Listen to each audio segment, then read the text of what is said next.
मित्रांनो, तुम्हाला तुमच्या फादरचं नेम पी-एफ अकाउंटमधून चेंज करायचं असेल तर तुम्ही एकदम माझ्या करेक्ट व्हिडिओमध्ये आले. या व्हिडिओमध्ये मी तुम्हाला सांगणार आहे तुम्ही तुमच्या फादरचं नेम ऑनलाईनच्या माध्यमातून पी-एफ अकाउंटमधून कसे चेंज करू शकता. नमस्कार मित्रांनो, आजच्या माहितीपूर्ण नवीन व्हिडिओमध्ये तुमचं स्वागत आहे. चला तर कोणत्याही वेळ न करता व्हिडिओला आपण सुरुवात करणार आहोत. मित्रांनो, तुम्हाला इथे फादर नेम चेंज करायसाठी गुगलवर यायचं आहे. UAN लॉग इन सर्च करायचं आहे. पहिल्या नंबरची वेबसाईट ओपन करायची आहे, EPFO नावाची. या वेबसाईट ओपन झाल्यावर तुम्हाला इथे क्रॉस करायचं आहे. क्रॉस केल्यावर इथे तुम्हाला एक पेज ओपन होणार आहे. इथे तुम्हाला युनिव्हर्सल अकाउंट नंबर टाकायचा आहे. त्यानंतर तुम्हाला इथे पासवर्ड टाकायचा आहे.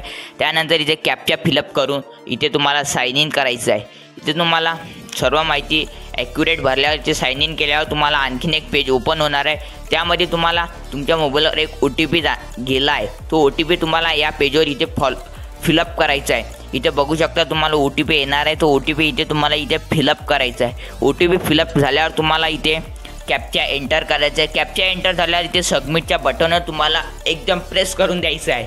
सबमिटवर प्रेस झाल्यावर तुम्हाला इथे पॉपअप येणार आहे. इथे क्रॉस करायचं आहे.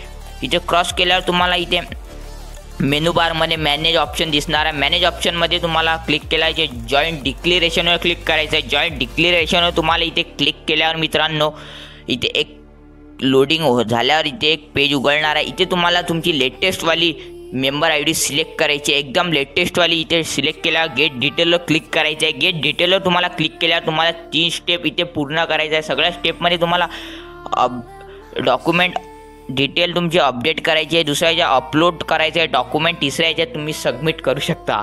चला तर आपण अपडेट करूया आपली डिटेल. तुम्हाला खाली यायचं आहे. खाली आल्यावर तुम्हाला इथे तुमची कोणती डिटेल इथे अपडेट करायची तुम्हाला माहीतच असेल माझ्या थंबनेलवरून. तर तुम्हाला इथे तुमच्या फादरचं नेम इथे अपडेट करायच्यासाठी तुम्हाला फादरच्या नेमसमोर एक पेन्सिलचं आयकन दिसणार आहे. तिथे तुम्हाला क्लिक करून तुमच्या फादरचं नेम इथे अपडेट करायचं आहे मित्रांनो. आणि जर तुम्हाला पूर्ण डिटेल जर तुमची बरोबर असली तर, नाही तर तुम्हाला कोणत्याही तुम्ही नावासमोर पेन्सिलच्या आयकॉनवर क्लिक करून तुम्ही कोणतीही डिटेल आता चेंज करू शकता. चला तर तुम्हाला इथे तुमची सर्व डिटेल एकदम ॲक्युरेट पाहिजे आहे, बरोबर आहे का. नाही तर तुम्हाला इथे पेन्सिलच्या आयकॉनवर क्लिक करून इथे चेंज करू शकता. बघू शकता आपण आपल्या फादरचं नेम इथे अपडेट केला आहे. पेन्सिलच्या आयकॉनवर क्लिक करून इथे तुम्हाला तुमची इथे फादरवर क्लिक करायचं आहे. रिलेशनशिपच्या समोर फादरवर इथे तुम्हाला मराठी स्टेटस म्हणजे तुम्ही मॅरिड आहे अनमॅरिड आहे तुम्ही हे करू शकता. बघू शकता तुम्हाला एवढं कळते, एवढं मला माहिती आहे मित्रांनो की मला माहिती आहे तुम्ही माझ्यापेक्षा हुशार आहात. चला तर आता आपण खाली येऊया. आणि खाली आल्यावर तुम्हाला सर्व हे तुम्ही बघू शकता. इथे सर्व माहिती तुमची बरोबर आहे का. इथं खाली आल्यावर तुमच्या टर्म कंडिशन यांच्या अलाउ करायचे आहेत. टर्म कंडिशन अलाउ केल्यावर इथे प्रोसिडर क्लिक करायचं आहे.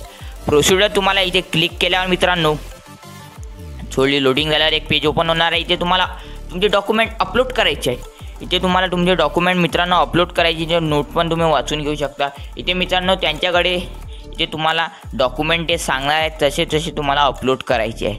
इथे बघू शकता. याच्यात मित्रांनो जास्त तुम्हाला हे करायची जरूरत नाही आहे. इथे तुमच्याजवळ आता मी डॉक्युमेंट सांगणार आहे कोणते आहेत. तर इथे तुम्हाला birth certificate, ration card, passport हे तुमच्याजवळ डॉक्युमेंट असतात मित्रांनो. या तुम्हाला इथे अपलोड करायचे. आणि यांचा एक PDF फॉर्ममधला किंवा PNG फॉर्ममधला असा काही 2 MBच्या कमी इथे एक फोटो अपलोड करायचा आहे.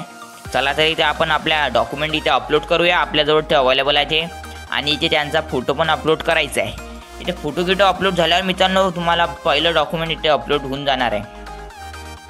चला तर आपल्या स्क्रीन रेकॉर्डिंगमध्ये आपल्याला दिसतच असेल की तुम्ही बघू शकता. आता आपण डॉक्युमेंट अपलोड केला. इथे चूज फाईलवर क्लिक करून तुम्हाला इथे फोटोसुद्धा अपलोड करायचा आहे. फोटो अपलोड करायसाठी तुम्हाला फाईलमध्ये जाऊन इथे तुम्ही तुमच्या गॅलरीमधला सुद्धा फोटो घेऊ शकता. तुम्ही पहिलाच फोटो काढून ठेवत जा मित्रांनो, म्हणजे तुम्हाला जास्त पाहायची जरूरत लागणार नाही. चला तर पहिलं डॉक्युमेंट आपण फिलअप केला आहे. दुसऱ्या डॉक्युमेंटवर चाललो आपण. दुसऱ्या डॉक्युमेंटवर गेल्यावर तुम्हाला दुसरं डॉक्युमेंटसुद्धा इथे अपलोड करायचं आहे. तुमच्याजवळ अवेलेबल आहे ते. चला तर आपण आता दुसरं डॉक्युमेंटसुद्धा अपलोड करणार आहोत. दुसरं डॉक्युमेंट तुम्हाला अपलोड करा लागतेच मित्रांनो, कंपल्सरी आहे. तर चला तर इथे तुम्ही कोणतं पण डॉक्युमेंट घेऊ शकता मित्रांनो, तुम्ही जास्त हे करायची जरूरत नाही. आपण आपल्याकडे आता कोणता अवेलेबल आहे, चला तर मित्रांनो आपण आता डायरेक्ट अदरवर क्लिक केला आहे आणि इथे एक डॉक्युमेंटचा फोटोसुद्धा अपलोड केला आहे आणि अपलोडवर क्लिक करून द्यायचं आहे. इथे तुम्हाला अपलोडवर क्लिक केल्यावर मित्रांनो तुमची दुसरी पण स्टेप तुम्ही पूर्ण केली आहे मित्रांनो. तुमची बघू शकता आता शेवटली स्टेप राहिली आहे.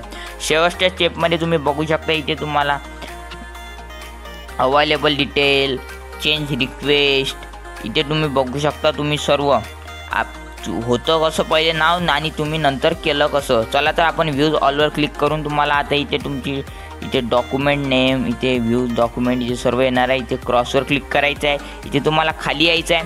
खाली आल्यावर यांच्या टर्म कंडिशन 2 राहणार आहेत. हे तुम्हाला वाचून सर्व काही इथे ॲक्सेप्ट करायचे आहे.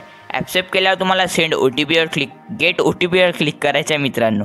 गेट OTPवर तुम्हाला क्लिक केल्यावर तुमच्या मोबाईल नंबरवर एक OTP येणार आहे. तो रजिस्टर असणार आहे. याला त्याच्यावर एक OTP येणार आहे. तो तुम्हाला इथे OTP टाकणार आहे, म्हणजे की 1 टाईम पासवर्ड तुम्हाला इथे टाकायचा आहे. इथे तुम्हाला वरच्या याच्यातला कॅप्चा फिलअप करायचा आहे. कॅप्चा जर बरोबर दिसत नसेल तर तुम्हाला रिफ्रेशवर क्लिक करायचं आहे, सबमिटवर क्लिक करून द्यायचं आहे. इथे बघू शकता आपली रिक्वेस्ट सक्सेसफुली चेंज होणार आहे, म्हणजे अशी रिक्वेस्ट एम्प्लॉयला गेली आहे. इथे बघू शकता इथे सर्व तुम्हाला दिसत असेल आपली रिक्वेस्ट एम्प्लॉयला गेली आहे. चला तर इथे मॅनेज ऑप्शनवर क्लिक करून जॉईन डिक्लेरेशनवर बघू शकता क्लिक करून इथे आपली रिक्वेस्ट बघू शकता एम्प्लॉयला गेली आहे. इथे तुम्हाला काही दिवसात म्हणजे की दिवसात किंवा 2-3 दिवसात इथे होऊन जाणार आहे. चला तर आपला व्हिडिओ इथे सेंड करूया. भेटूया पुढच्या व्हिडिओला.